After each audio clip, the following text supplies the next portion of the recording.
بشرى لنا نلنا المنى زال العنا وافى الهنا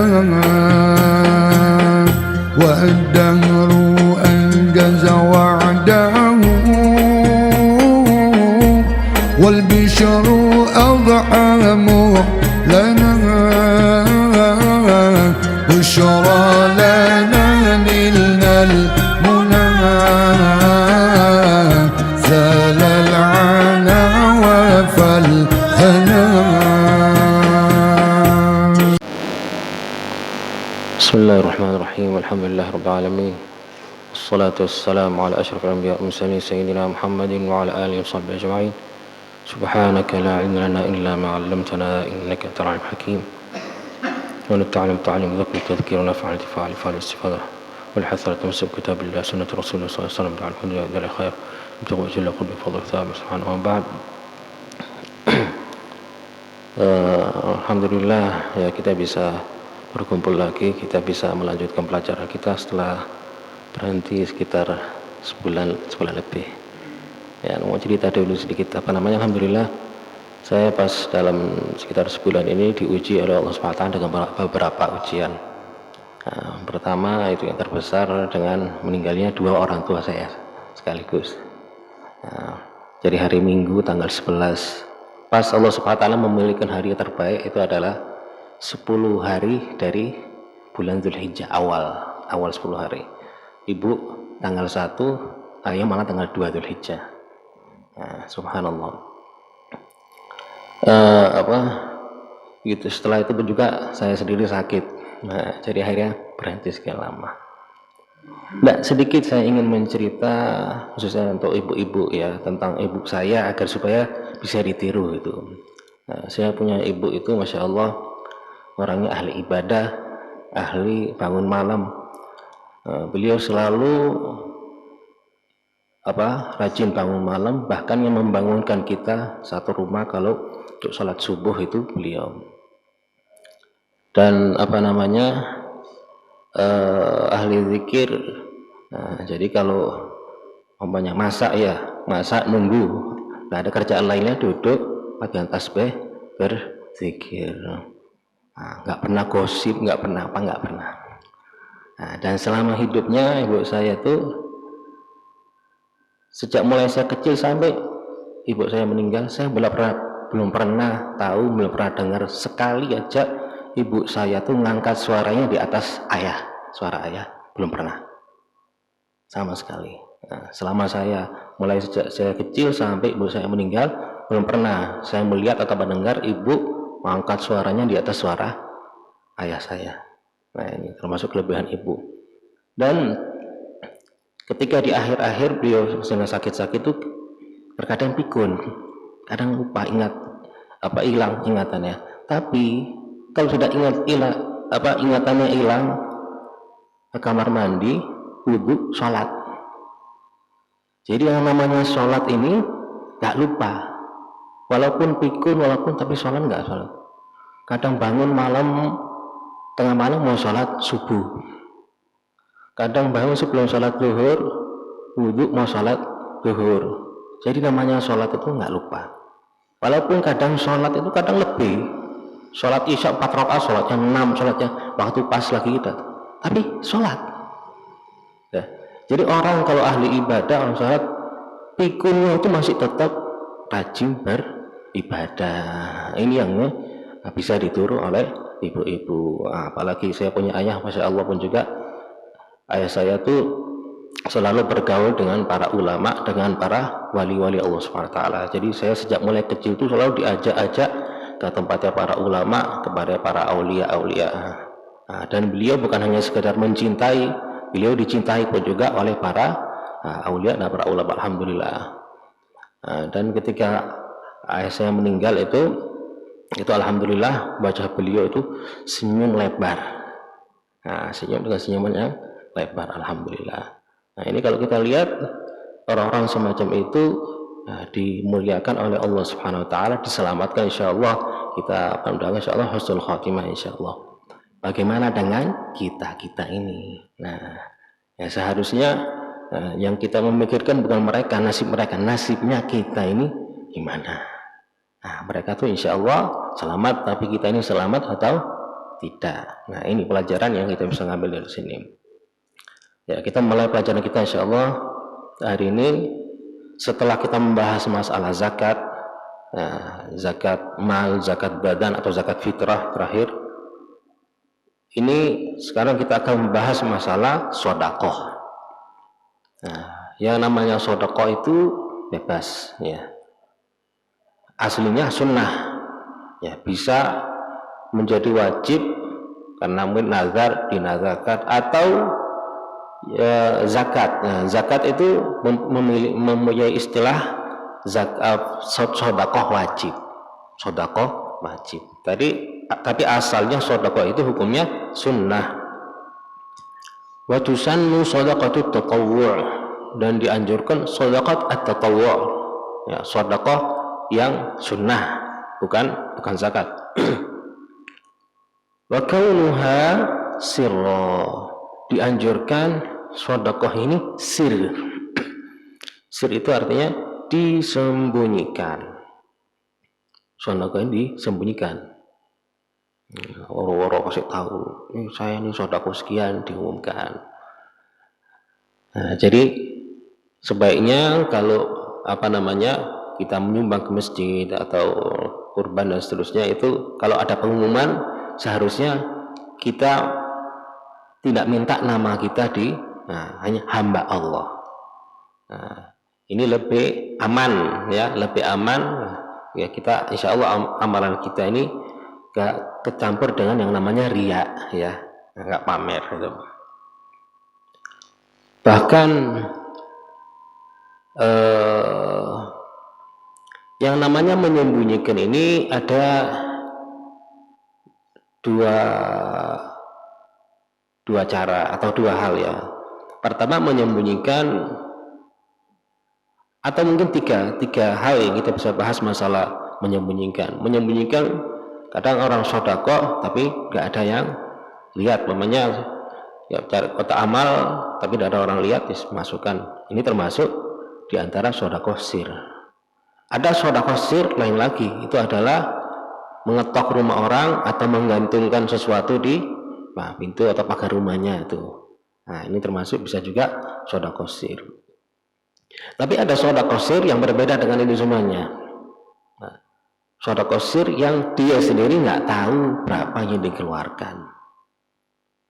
Yes, jadi ambil yang disaknya berapa langsung dikasihkan kepada fakir miskin atau dimasukkan ke kotak amal, ya, atau dimasukkan ke kotak amal. Ini termasuk sedekah sir.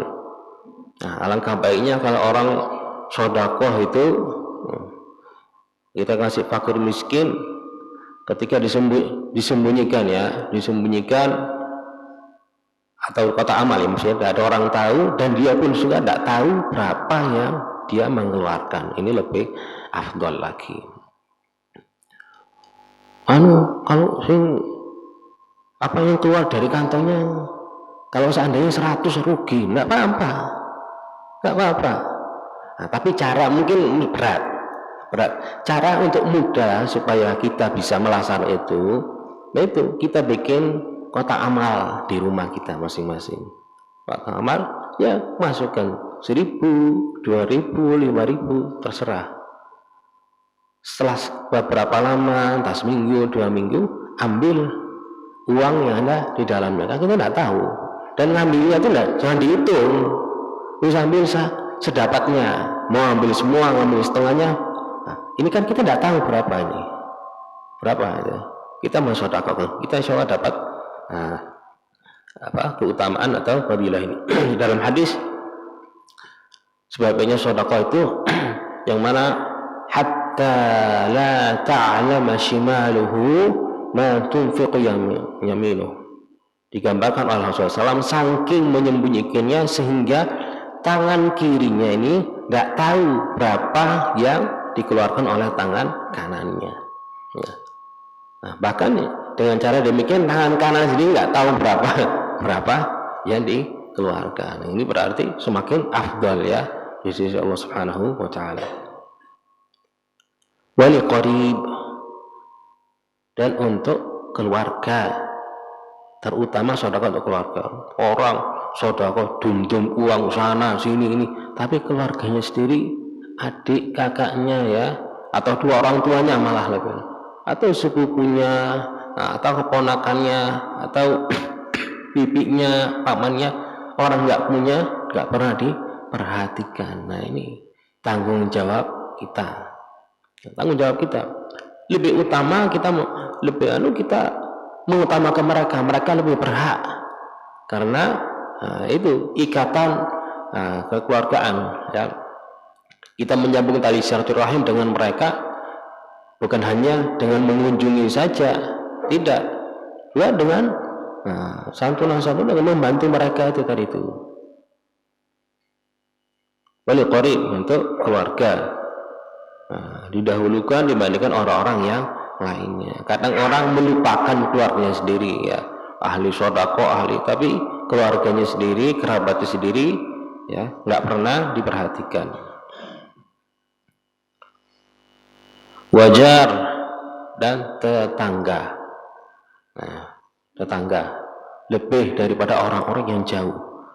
Kalau kita punya tetangga yang nggak mampu, nggak punya, kita lebih baik, lebih afdal sedekah memberi kepada mereka dibandingkan kepada orang yang jauh. Karena apa? Haknya tetangga itu lebih daripada haknya orang yang jauh dari kita. Apalagi kalau sudah tetangganya keluarga kita sendiri, lebih lagi. Nah, dua kali lipatannya. Wasalih, dan memberi sedekah ke orang solehnya. Sebaiknya gitu, kita ngasih sedekah kepada orang yang soleh. Karena apa? Sedekah ini akan digunakan untuk beribadah, untuk berzikir, Tapi kalau pada orang yang nggak soleh, yang mungkin hilang, maksudnya kita tetap dapat pahala, tapi maksudnya mungkin apa istilahnya, ibadahnya mungkin nggak semangat ya, kurang, atau justru malah diberikan kepada orang ahli maksiat ya. Kita tidak tahu dia maksiat, tapi maksudnya hanya kita dapat pahala sedekah, tapi ternyata dia menggunakan untuk maksiat, kita tidak dapat bonus ibadah mereka itu. Nah, itu bedanya kalau kita memberikan kepada seorang soleh atau seorang alim atau seorang wali, lebih-lebih lagi beri kepada mereka ketika mereka berzikir, ketika mereka beribadah, ketika mereka dan menggunakan uang kita ini tadi itu, maka kita akan mendapat bonus pahala ya, ibadah dan zikir dan taat mereka. Apalagi kalau sedekah ini yang bersifat jariah, gampang sebenarnya. Kalau mau sedekah yang jariah, yang paling afdal ya, sedekah buat pondok-pondok, beli kitab, contoh untuk pondok ini jariah. Atau ada pembangunan pondok, nyumbang sekian ya, walaupun ya hanya untuk semen sedikit atau berapa, pokoknya nyumbang uang lah, tidak apa-apa, sekian untuk pembangunan pondok. Ini investasi akhirat yang pasti menghasilkan dan pasti menguntungkan, sudah dijamin menguntungkan. Kalau kita ikut investasi di dunia sini sebesar apapun, tidak menjamin 100% bisa menguntungkan kita. Tapi kalau sudah investasi akhirat, jaminannya dari Allah Subhanahu wa taala langsung dan dari Nabi kita Sayyidina Muhammad sallallahu alaihi wasallam.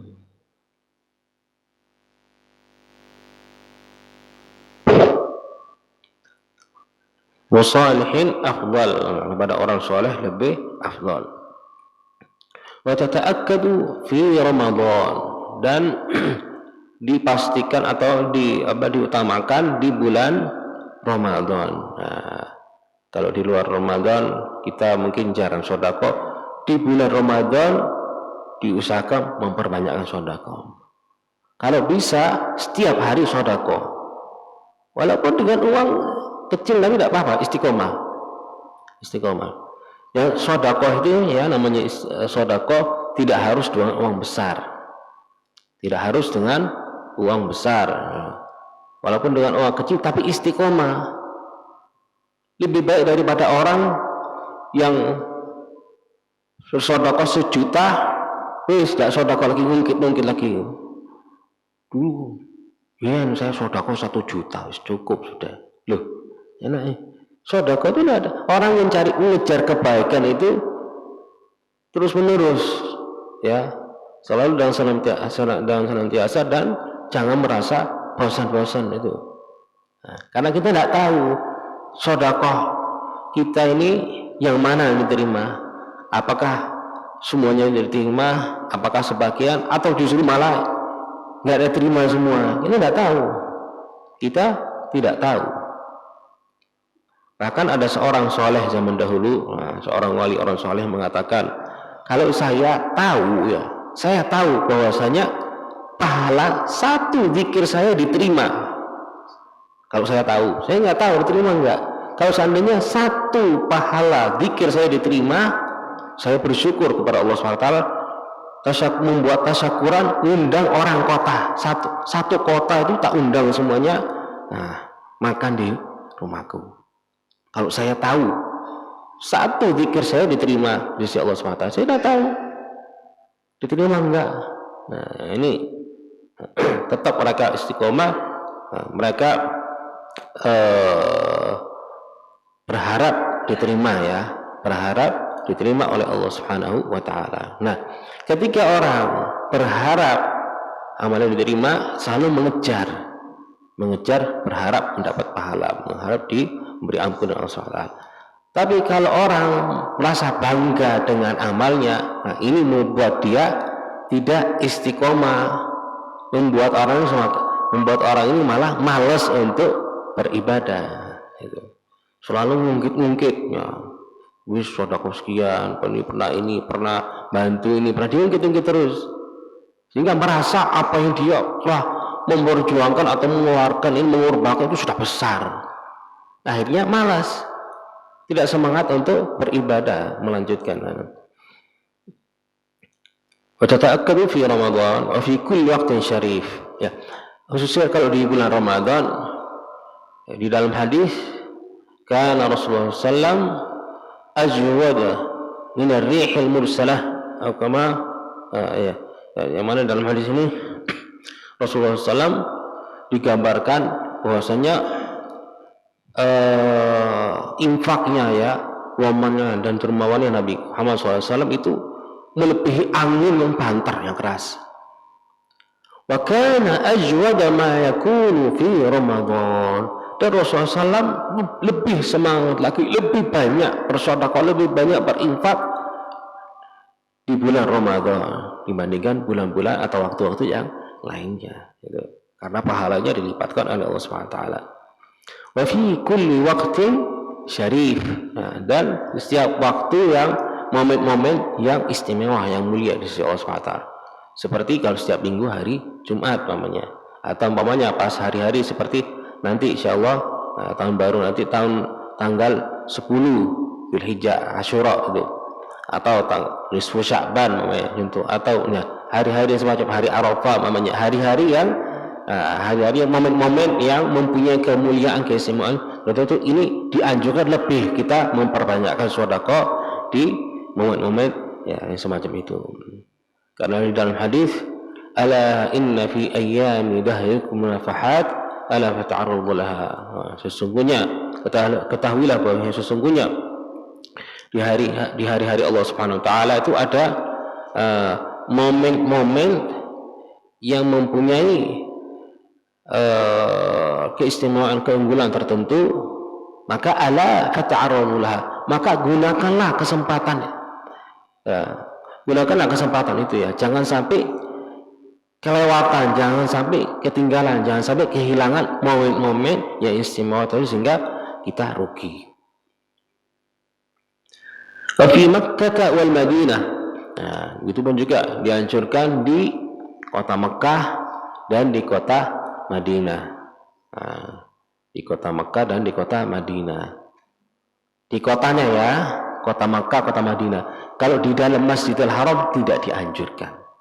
Bahkan ada sebagian ulama mengatakan jangan, ya, jangan bersedekah di dalam Masjidil Haram. Karena apa? Kadang itu ngasih satu orang, keroyok datang banyak orang. Nah, kadang ganggu orang yang sholat, kadang ganggu. Jadi dari segi itunya, kalau memberi sedekah di luar masjid. Nah, kalau di dalam masjid akhirnya itu biasa. Yang satu lihat ini datang ini ganggu orang ibadah, orang sholat, orang berzikir malah terganggu akhirnya. Itu. Jadi sehingga kalau mau sedekah di luar Masjid Haram Mekah, di luar Masjid Haram Madinah itu. Wa fi Makkah wal Madinah, apalagi kalau di Mekah. Satu sedekah di Mekah dilipatkan oleh Allah Subhanahu wa taala 100.000. Nah, dilipatkan oleh Allah Subhanahu wa taala 100.000 kali lipat satu sedekah. Wa kulli mawdi'in munif. Dan tempat-tempat yang apa ya? Tempat-tempat yang mungkin bersejarah atau tempat-tempat yang keberkahan. Seperti umpamanya di Baitul Maqdis umpamanya ya, Masjidil Aqsa umpamanya, atau tempat-tempat lainnya. Ya, mungkin bisa dikatakan di sekitar atau sekeliling tempat-tempat para aulia ya. Ya.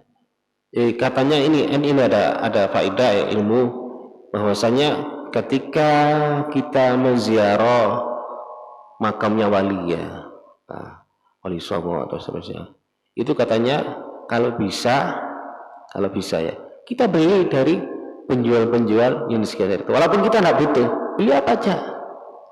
Beli ini insya Allah dengan berharap dapat berkahnya si wali tadi. Nah ini kata ramalan, bisa kita mendapatkan keberkahannya wali yang kita ziarahi makamnya itu. Dan kalau kita keluar ada penjual-penjual, beli aja apa aja ya. Walaupun kita tidak butuh. Begitupun juga ketika kita melihat ada orang jualan yang sekiranya orang ini orang nggak mampu ya, atau orang yang orang mungkin orangnya cacat sambil jualan, atau orang ini orangnya sepuh ya, tapi dia tetap mengejar yang namanya nafkah atau makan, cari uang yang halal. Nah, kita bantu, walaupun kita tidak butuh, kita bantu, beli satu, beli dua, dan niat beli dan sekaligus bantu dan sedekah tadi. Dan salah satu cara untuk bersedekah yang mungkin jarang ya, ini justru malah kalau di Eropa atau mungkin khususnya di Amerika ini sesuatu yang umum, hal yang biasa.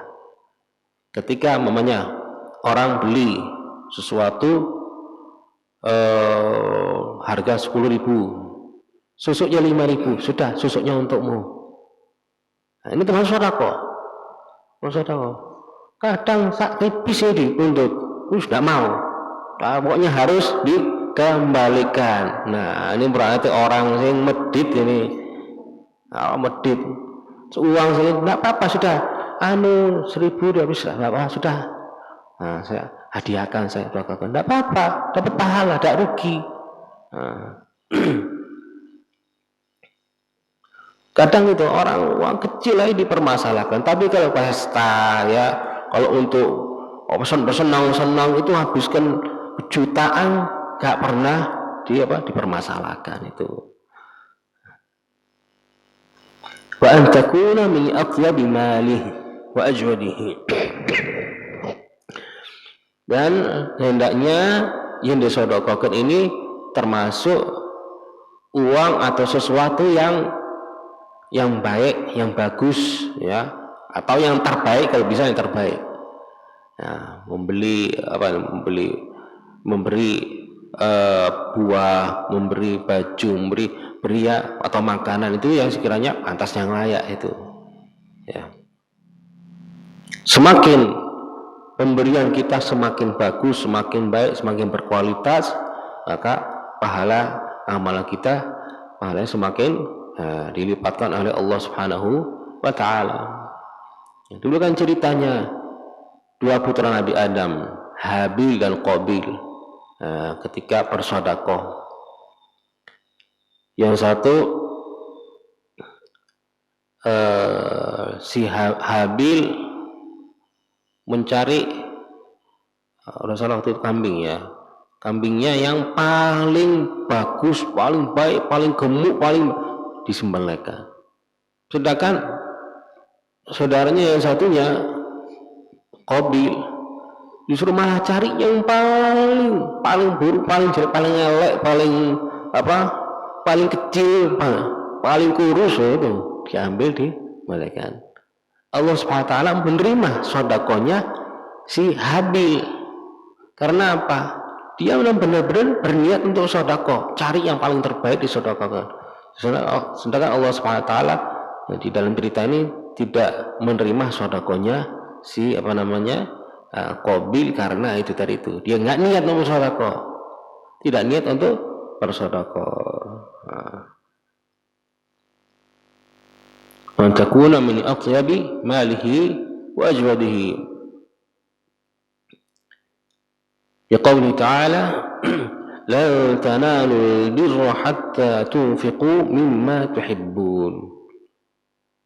Kalian tidak akan mendapatkan yang namanya albir, kebaikan atau keberkahan, selama kalian tidak ingin berinfak dari barang-barang atau hal-hal yang kalian mencintai. Kita mencintai karena ini bagus, ya, berarti lebih afdal kita mensedekahkan. Bahkan ketika seorang mensedekahkan sesuatu yang dia membutuhkan, itu jauh lebih afdal lagi, karena lebih berat. Allah SWT memuji para sahabatnya dan seorang-orang yang memiliki sifat yang sama dengan mereka. Ayatnya itu, wa yu'thiruna ala anfusihim walau kana bihim khasasah. Mereka rela mengorbankan, memberi apa yang mereka membutuhkan. Mereka butuh, tapi mereka memberikan kepada orang lain lagi. Ya, mungkin dia melihat orang lain lagi lebih butuh daripada saya, padahal saya butuh juga. Ini pemberiannya jauh lebih afdal daripada orang yang mampu, dia punya, hanya memberi. Nah, jadi yang namanya sedekah itu realnya macam-macam ya. Keutamaan ini berbeda-beda. Ketika kalau ini, bagaimana kita ingin mengetahui mana sedekah yang paling afdal, mana yang paling baik, mana yang paling bagus, mana yang diutamakan? Ya belajar. Nah, tanpa ilmu kita nggak tahu. Sekarang banyak orang yang bergerak hatinya untuk bersedekah, untuk mewakafkan. Nah, kita akan membahas sedikit tentang yang sering atau paling terbanyak ya, yang paling banyak terjadi, orang mewakafkan masjid. Sedikit wakaf masjid, sedikit wakaf masjid. Loh, kakean masjid itu. Sing sholat, siapa yang sholat? Dikit jamaahnya. Jadi kalau orang yang berilmu, dia lihat, kalau saya mewakafkan yang kira-kira kalau di kampung saya, di wilayah saya, apa yang terbaik ya? Mungkin masjid sudah banyak, madrasah tidak ada, saya wakafkan madrasah. Ya dilihat dulu kebutuhannya masyarakat apa. Cuk masjid ya. Nah, setiap berapa meter masjid, Terus yang sholat siapa? Kakean takmir ya, mungkin ini terlibat menjadi takmir, anggota takmir di beberapa masjid semuanya. Kacau, kan tidak bermanfaat. Kalau ingin bermanfaat, lihat di wilayah saya kira-kira kebutuhannya apa. Umpamanya kekurangan air, nah berarti yang afdal dari sumur itu supaya Nah, untuk air untuk supaya minum, supaya untuk apa bisa wudhu, mandi dan cari kira-kira untuk apa? Mungkin, dan ini yang banyak orang nggak tahu, lebih afdal justru malah mewakafkan tanah untuk pemakaman. Iya. Karena apa? Saudara-saudara kita di Jakarta itu per tahun berapa bayar? Bayar. Iya. Per bulan, per tahun nggak tahu bayar. Kalau tidak bayar, beri jangka waktu tidak bayar, dikali dikeluarkan jenazahnya kalau masih ada. Taruh jenazah lain lagi. Bisnis ya. Wis mati masih diganyang siksa. Ini, saudara-saudara kita di Jakarta dan di beberapa kota sudah begitu. Maka supaya biar bebas dari itu apa?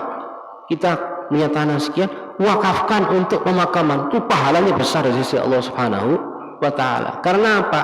Termasuk di dalam hadis, man satara musliman satarahullah. Man satara musliman fi dunya satarahullah. Dalam hadis, barang siapa yang barang siapa yang menutupi auratnya saudara muslim, maka Allah SWT akan menutupi auratnya. Allah SWT akan menutupi aib-aibnya.